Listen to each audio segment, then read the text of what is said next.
Om Swastiastu. Perkenalkan, nama saya Niputu Cintia Dostari dari Program Studi Pendidikan Bahasa dan Sastra Indonesia, jurusan Bahasa Sastra Indonesia dan Daerah, dengan NIM 2412011094. Pada kesempatan kali ini, saya akan mendharma wacana dengan materi Flora dalam Pandangan Agama Hindu. Nah, dengan hal ini merupakan tugas dari mata kuliah Agama Hindu.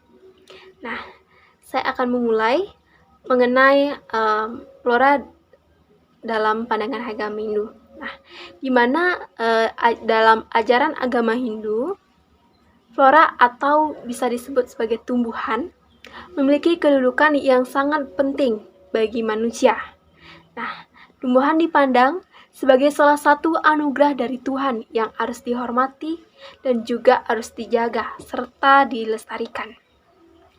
Nah, dalam hal ini agama Hindu mengajarkan bahwa alam termasuk flora adalah bagian dari ciptaan Ida Sang Widiwasa yang harus dihormati. Lingkungan hidup yang dimana termasuk flora memainkan peran penting dalam kehidupan manusia dalam ajaran agama Hindu. Flora memiliki makna spiritual atau ekologis dan kultural yang mendalam. Nah, dalam hal ini, dalam Hinduisme memandang bahwa manusia adalah bagian dari alam, sehingga menjaga flora merupakan bagian dari dharma atau kewajiban manusia untuk menjaga keharmonisan alam. Nah, dalam Hinduisme ini, yang dimana termasuk flora dianggap sebagai manifestasi ide Sang Widiwasa.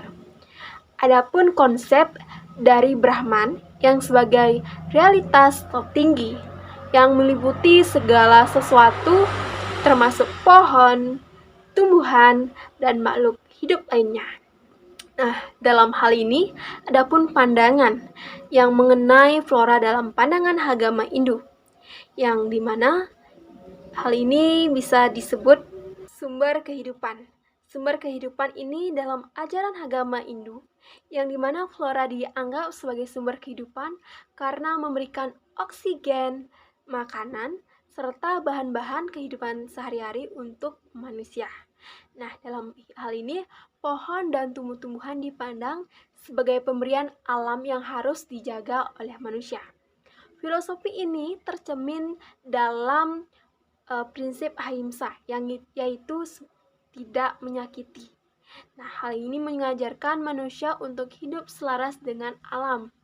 Nah, yang memanfaatkan flora tanpa harus merusaknya. Tumbuhan menjadi sumber kehidupan bagi seluruh makhluk hidup, termasuk manusia. Oleh karena itu, tumbuhan dianggap sebagai manifestasi dari Tuhan yang memberikan kehidupan. Nah, hal ini ada pun juga hubungan dengan dewa, di mana hal ini dikaitkan dengan para dewa-dewi, yang dimana tumbuhan dianggap sebagai hal yang suci karena memiliki simbolis dengan para dewa dalam ajaran agama Hindu. Misalnya, pohon beringin dianggap sebagai tempat tinggal para dewa, sedangkan bunga digunakan dalam upacara keagamaan sebagai persembahyangan atau persembahan. Ya, nah, contohnya yaitu tulsi atau Okikmun Santum, yang dimana hal ini dipersembahkan kepada Dewa Wisnu dan diyakini sebagai reinkarnasi Dewi Lasmi. Nah, adapun pohon pipal yang dimana bisa disebut Ficus religiosa. Hal ini dihormati sebagai pohon tempat Dewa Brahma, Wisnu, Siwa untuk bersemayam. Bunga teratai atau bisa disebut Nelumbo nucifera, hal ini merupakan simbol kemurnian atau pencerahan, sering diasosiasikan dengan Dewi Laksmi. Hal tersebut, bunga teratai memiliki makna khusus dalam agama Hindu, yaitu kelopak bunga teratai berjumlah 9 yang dimana disebut Dewata Nawasanga. Lalu jumlah daun bunga teratai yang berjumlah 8 sesuai dengan jumlah manifestasi ide Sang Widiwasa dengan arah 8 penjuru mata angin sebagai kedudukan horizontal bumi. Nah, adapun puncak mahkota yang dimana merupakan sari bunga yang menggambarkan kedudukan ide Sang Widiwasa sebagai vertikal dalam berbagai manifestasinya. Nah, adapun Trihita dalam hal ini yang dimana konsep Trihita ini menyambung dalam flora tentang agama Hindu ini. Nah, dimana mengajarkan pentingnya menjaga keseimbangan hubungan antara manusia, Tuhan, serta lingkungan. Hal ini menggambarkan pelindungan terhadap flora adalah bagian dari upaya menjaga keseimbangan dengan lingkungan alam. Dalam konsep Trihita adalah prinsip keharmonisan hidup dalam ajaran agama Hindu yang meliputi 3 aspek. Yang pertama itu ada parahyangan. Parahyangan ini merupakan hubungan dengan Tuhan. Hal ini merupakan flora dianggap sebagai media prasarana untuk mendekatkan diri kepada ide Sang Widiwasa. Nah, dengan hal ini contohnya seperti dalam persembahyangan bunga maupun daun-daunan. Dan di mana manusia menjadi pembawa dampak, mulai dari parahyangan di mana manusia meyakini keberadaan dan kemahakuasaan ide Sang Widiwasa serta memiliki hubungan secara pribadi dengan Tuhan dalam artian antara pencipta dengan ciptaannya. Nah, adapun hubungan ini merupakan hubungan spiritual yang dimana agama yang menjadi sebagai jembatan. Nah, karena agama merupakan paham akan keyakinan serta ajaran-ajarannya yang kemudian menuntun setiap umat untuk bertindak sesuai dengan larangan serta anjuran yang ada untuk mencapai tujuan hidup yang diharapkan agar lebih baik secara jasmani maupun rohani dalam kebahagiaan yang sejati. Nah, adapun pawongan, di mana pawongan ini hubungan dengan sesama, manusia dengan manusia. Flora mendukung kesejahteraan masyarakat yang seperti melalui hasil panen menjadi sumber makanan. Jadi, dalam ajaran ini, di mana diharapkan manusia dapat menjaga hubungan yang baik di mana saling menghargai, menghormati, membantu, serta tolong-menolong. Nah, hidup ini sangat berdampingan dengan satu sama lainnya. Jika keharmonisan antar manusia terjadi, maka tidak akan terjadi dengan hal yang lain. Disebut dengan konflik. Nah, dalam hal ini akan menimbulkan perpecahan. Hal yang terjadi akan adanya kebahagiaan untuk semua orang dan ketentraman dalam menjalani hidup. Nah, adapun pelemahan. Pelemahan ini merupakan hubungan dengan lingkungan.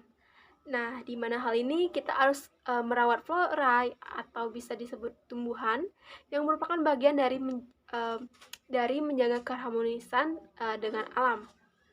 Sesuai dengan prinsip Dharma, dalam ajaran ini mengingatkan manusia yang hidup di dunia ini tidak hanya sendiri, tetapi juga berdampingan dengan alam.